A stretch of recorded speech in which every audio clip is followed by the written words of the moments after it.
Okay, so today we're going to do a verse-by-verse Bible study of the book of Obadiah. So this isn't about church doctrine or practical teachings for us nowadays. It's about prophecy and history and seeing that the Bible is true because it's proved by prophecy.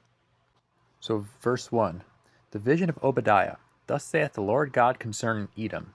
We have heard a rumor from the Lord, and an ambassador is sent among the heathen. Rise up ye, and let us rise up against her in battle. And if you remember, uh, Edomites are from Jacob's brother, and then they made their own kingdom. Verse 3, the pride of thine heart hath deceived thee, thou that dwellest in the clefts of the rocks, whose habitation is high, that saith in his heart, who shall bring me down to the ground?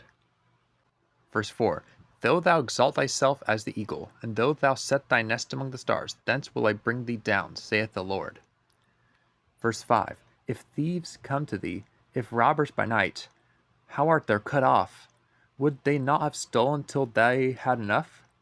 If the grape gatherers came to thee, would they not leave some grapes? How are the things of Esau searched out? How are his hidden things sought up? All the men of thy confederacy have brought thee even to the border. The men that were at peace with thee have deceived thee, and prevailed against thee. They that eat thy bread have laid a wound under thee. There is none understanding in him. And it's interesting how in prophecy a lot of times it's he talks about it as if it's happening right then because God can see the future. So here's verse 8. Shall I not in that day, saith the Lord, even destroy the wise men out of Edom, and understanding out of the mountain of Esau? One problem they had was they were proud, as we saw in verse 3. Pride is not a virtue. Verse 9. And thy mighty men, O Teman, shall be dismayed, to the end that every one of the mount of Esau may be cut off by slaughter. Verse 10. For thy violence against thy brother Jacob shame shall cover thee, and thou shalt be cut off forever. So far, it's basically described that they're going to be destroyed. Verse 11.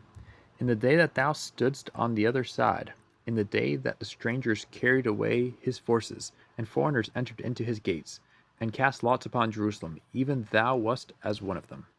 Verse 12. But thou shouldst not have looked on the day of thy brother in the day that he became a stranger. Neither shouldst thou have rejoiced over the children of Judah in the day of their destruction. Neither shouldst thou have spoken proudly in the day of distress. 13.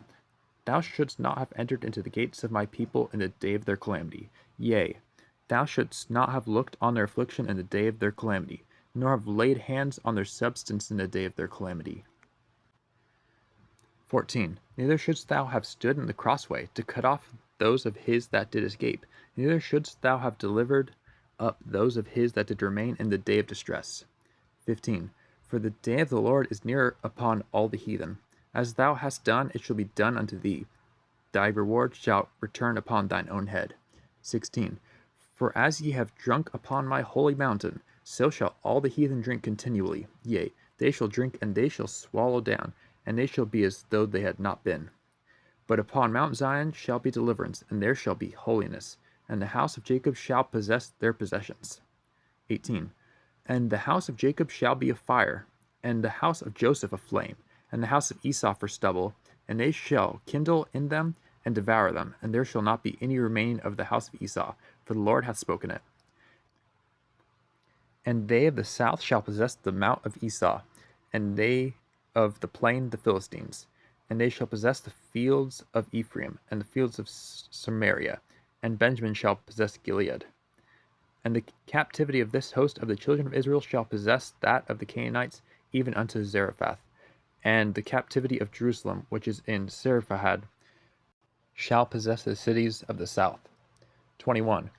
And saviors shall come upon Mount Zion to judge the mount of Esau, and the kingdom shall be the Lord's. It's one of those prophecies where it seems very unlikely at the time, because they lived in their cliff castles. According to Wikipedia, Edom ceased to exist as a state in the 6th century BC after it was conquered by Nabonidus.